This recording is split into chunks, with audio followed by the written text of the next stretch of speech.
What's goody, everybody? It's your boy Slim Paco coming at y'all again with another video. How's everybody doing today? Hope y'all are well. So in the last video, we discussed the predictions for the AFC teams, and of course, it just naturally makes sense that this one's going to be the NFC. So got my Falcons hoodie on. You know, I'm always repping the A around these parts. And let's not waste any time. Let's get right into the video. Little disclaimer: this video is going to be coming out a little late due to some medical issues I've been having. But hopefully this comes out before the Sunday slate of games. It should. So we're going to start off by talking about the Chicago Bears. For the Bears, I mean Justin Fields. There are a lot of expectations surrounding the third-year QB. There's a lot of people inside and outside of the Bears fan base are hoping for a Trevor Lawrence-like jump in 2023. The problem is that apart from Justin Fields, the Bears have question marks all over the field. I mean, come on. Their two top receivers are Chase Claypool and Darnell Mooney. They don't have much of a running game, and their defense is very sketchy as it stands right now. That doesn't mean the Bears are going to suck. Starters, they play in the NFC North, which, due to the departure of Aaron Rodgers, is now wide open. So counting the division play alone, anything seems possible.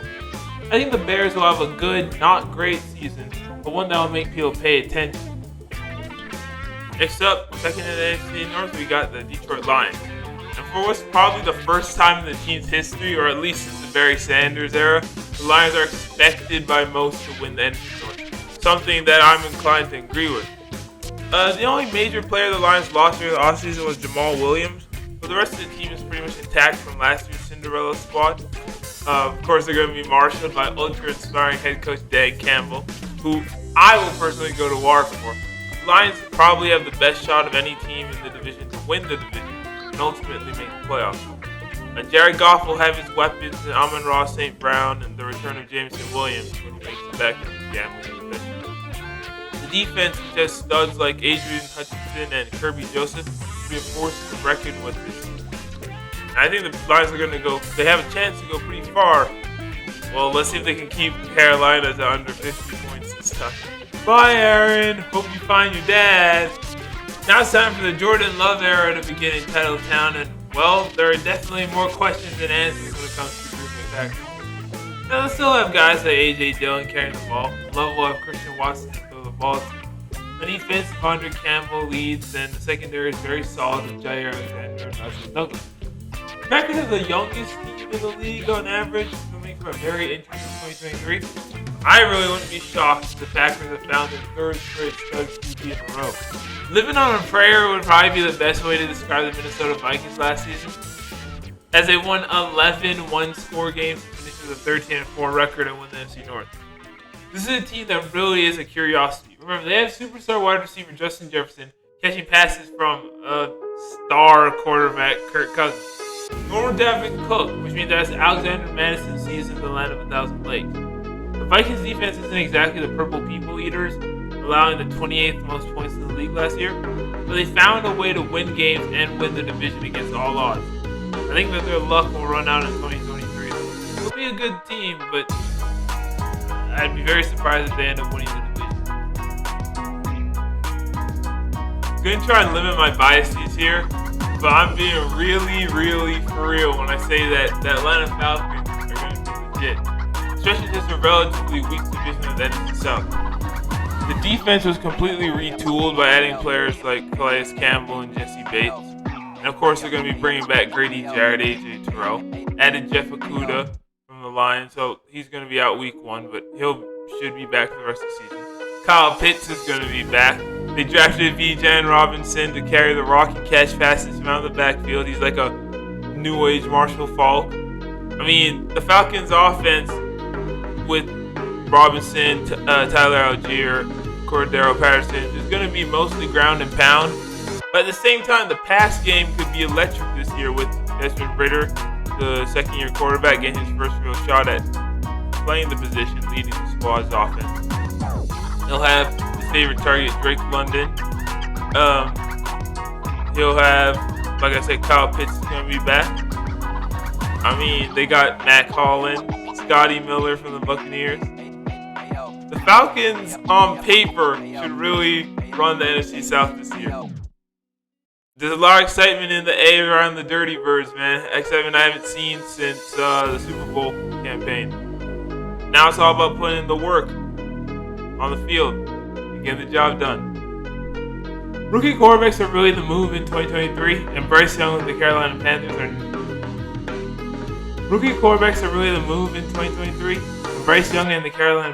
are no exception. Panthers traded up for the #1 pick in the draft just to make sure they could draft Young. So yay, the Panthers might have their quarterback. I'm sorry y'all, I'm trying really hard to be positive about the team's decision, not call the Falcons. Bear with me. Well, despite his short stature, Bryce Young has all the talent to make up for it. He was a Heisman winner back in 2022 and a finalist in 2023. The problem with his current team is that they are not Alabama. His aerial targets are aging vets in Adam Thielen and DJ Chark. His running back room is basically just second-year pro Chuba Howard. So we all know all the memes and all the jokes that people, including myself, love to make about the Dallas Cowboys. But I'm telling y'all, them boys are going to be legit in 2023. Losing Ezekiel Elliott isn't as much of a blow as people may have once thought it would be, as Tony Pollard looks to take a huge leap this year, along with Deuce Vaughn, the rookie running back. Of course, CeeDee Lamb and Michael Gallup will catch all the passes from much maligned quarterback Dak Prescott. And really, that's where the Cowboys have the biggest question. We all know about Micah Parsons, Trayvon Diggs, and that defense will be fine, already one of the best units in the league. But can Dak keep his INTs down in 2023 and his TDs up? That's what will determine how competitive within the division and conference Dallas is. Quite possibly the flukiest playoff run of all time occurred last year, as the Giants came out of absolutely freaking nowhere to make the postseason. Brian Daboll, the head coach, has completely turned that team around, somehow taking Daniel Jones and turning him to a competent QB. What a miracle. Even though, yes, I think the whole world can admit that the Giants had no business being in the playoffs last year, they even won a game. This team is more than legit at this point and should be fully respected. With a defense anchored by Dexter Lawrence and Kayvon Thibodeau, and an offense that has players such as Saquon Barkley, Isaiah Hodgins, Darren Waller, and now rookie wideout speedster Jalen Hyatt out of Tennessee. Woo, baby! It's going to be fun to watch. Will they make a return to the playoffs? This division just got a lot tougher, man. Can't really say. Find out. 2 words. Jalen Hurts. He's a freaking engine behind this team, and you gotta admit that the Eagles probably have the most impressive roster in the NFC. Along with a huge pack of Bulldogs dominating that defense, the Eagles' offense is fully loaded with guys like A.J. Brown, Devontae Smith, Dallas Goedert, DeAndre Swift, Boston Scott. O-line led by Jason Kelsey, the defense with Jordan Davis and James Bradbury and Derek Barnett, among others. This team is scary, scary. Don't be surprised if the Eagles win the division and show up in the Super Bowl once more. I ain't gotta tell y'all twice. Probably the team with the most questions in the division. The Washington Commanders, who knows if that'll be their name by the time the season ends, are bringing in both a new quarterback in Sam Howell and a new offensive coordinator in Eric Bieniemy. Despite reports that Bieniemy and his players haven't been getting along all that well, and reports that head coach Ron Rivera is sitting squarely on the hot seat, this roster is constructed to win. Never forget that the Commanders were 1 game away from making the playoffs last year, and now they don't have to deal with Carson Wentz holding them back. Guys like Terry McLaurin, the elite wide receiver, looks to have a big year for this squad, and hope seems to be reinvigorated in wake of new ownership. Defensive end Chase Young is expected to return very soon, and I wouldn't be surprised if the Commanders shock more than a few people this season. I'm not really sure what more I can say about the Arizona Cardinals that hasn't been said by every pundit, every analyst, all over the internet, all over the globe. And I don't mean that in a good way. There's basically 0 players who've made a positive impact on the squad where the skill positions are concerned. Even the O-line isn't that great.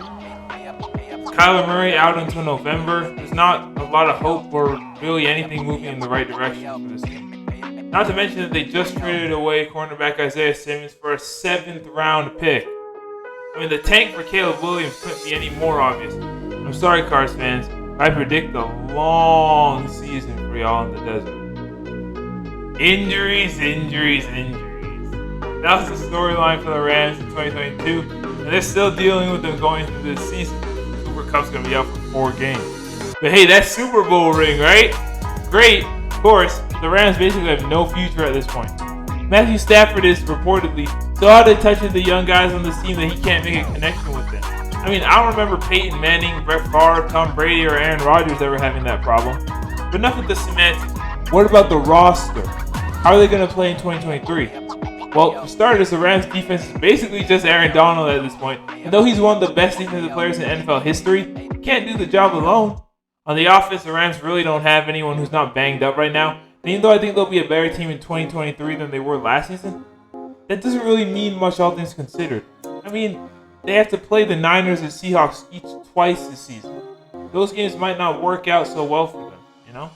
Speaking of the Niners, the most drama-filled offseason in recent memory for the team is finally over, with San Fran ending up trading Trey Lance to the Cowboys and signing Nick Bosa to the Fat Cat contract. They didn't need to make many changes to the roster during the offseason except for signing defensive tackle Javon Hargrave from the Eagles. So many special pieces on this team, like Deebo Samuel, Brandon Ayuk, George Kittle, Christian McCaffrey, Kyle Juszczyk, and that's just the offense. Defense is made up of guys like Fred Warner, aforementioned Bosa and Hargrave, Sean Gibson, Talona Hufanga. It's a freaking fire squad all over the board. They're going to be a problem for teams all season long. The real question revolves around Brock Purdy, the second-year quarterback who's definitely Mr. Relevant now. Can he find the same magic he did last season and propel the Niners to their first Super Bowl victory in 27 years? Only time will tell. I'd be really surprised if this team isn't at least back in the NFC Championship game by the time the playoffs are over. Hey, check the mail. Has Geno written back yet? No? Didn't think so. I mean, who would have thought that Geno Smith would leave the Seahawks revival? Not me, that's for sure. But he proved everyone wrong, and I think that'll continue into 2023. The Seahawks have two great running backs in Kenneth Walker and DJ Dallas. Wide receiver DK Metcalf continues to make life difficult for corners and safeties on the outside. And the Legion of Boom Part 2 continues to grow and make their mark with guys like Tariq Woolen and the return of Jamal Adams. Now the Seahawks, of course, play in the NFC West, which isn't typically the easiest division, but this year they should have some help with the Cardinals being absolute garbage, the Rams being on the downward trend. The really only competition for them is the San Francisco 49ers, who of course will play twice. I don't think the Seahawks are going to challenge the Niners for the division title or anything, but a consecutive appearance in the playoffs is a 100% certainty. NFC is a lot more difficult to predict because unlike the AFC where you have your big four in the Bills, Chiefs, Bengals, and Jags, NFC you really only have, two good teams in the Eagles and the Niners. Everything else is so up in the air with this conference that you really feel like anything is possible in 2023. But this is a prediction video, so I gotta try. So my playoff predictions for the NFC in 2023 are the Niners, the Eagles, Lions, the Falcons, the Cowboys, the Vikings, and the Packers. Everybody else, I mean, like I said, the NFC is wide open, so you never really know what can happen this year. And that's how it is every year in the NFL. But I really feel like 2023 for the NFC is going to be very interesting. I think we're going to see some teams who haven't made the playoffs in a while make it back in. And we're going to see a lot of shakeup around the conference. I feel like any team can come out of it too. So we'll see what happens. But anyways, that's the end of the video. Thank you guys for tuning in. Thank you guys for watching. I know this is coming out a little late. Sorry about that. Still dealing, like I said earlier in the video, still dealing with some medical things. Gotta work through all those right now. But if you guys like the video, hit the thumbs up button to let me know. Leave a comment section down below. Subscribe to the channel. Turn on notifications. Share it with your friends, families, and your arch nemesis. That's for me. Catch y'all in the next video. Later.